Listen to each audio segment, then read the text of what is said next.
France Inter.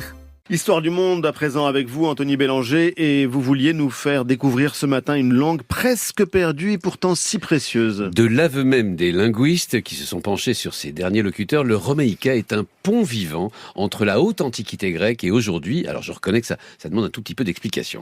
Dans quelques vallées perdues du nord de la Turquie, autour de l'antique Trébizonde, non loin des côtes de la mer Noire, on peut encore trouver quelques centaines, voire peut-être quelques milliers de personnes parlant ce dialecte du grec, dit aussi grec pontin.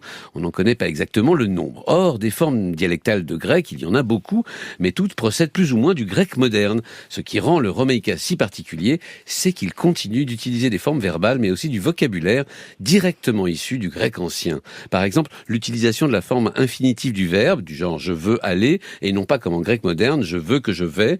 En somme, les locuteurs de romaïka sont plus proches d'Homère ou d'Alexandre le Grand que du poète moderne Cavafy. Et comment cette forme de grec a-t-elle survécu, Anthony ? Ça, c'est une histoire que j'adore. Sa chance a été l'oralité. On ne dira jamais assez, mais ce qui se transmet par oral traverse bien mieux les millénaires que les livres, à l'image des grands mythes ou des contes. Or, le romaïka n'est pas une langue écrite.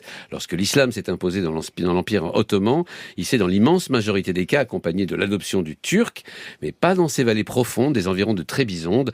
Les locuteurs de romaïka sont certes musulmans, mais ont gardé leur langue. Le problème, c'est qu'on arrive presque au bout de l'aventure. La plupart de ceux qui parlent encore romaïka sont âgés et cette langue est donc menacée d'extinction, d'où l'initiative remarquable de l'université de Cambridge pour tenter de la sauver. Ouvrir en ligne un outil de partage appelé Projet Romaïka qui permet aux Grecs pontins partout dans le monde de s'enregistrer. Ils peuvent raconter des histoires, épeler leur nom, proférer des insultes s'ils le souhaitent, du moment qu'ils le disent dans cette langue. Cambridge compte sur la diaspora turco-grecque pour alimenter cette base de données et espère retrouver des locuteurs en Amérique, en Europe et donc en Allemagne ou en Australie, lieu de résidence d'une des principales communautés grecques au monde. Allez, vous allez nous en faire écouter quelques phrases quand même. Mais vos désirs sont...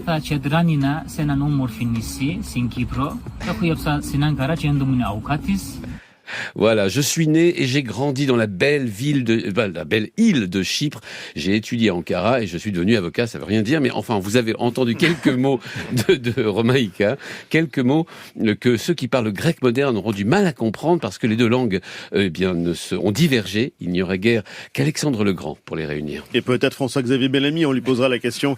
Merci Anthony Bélanger, c'était les histoires du monde.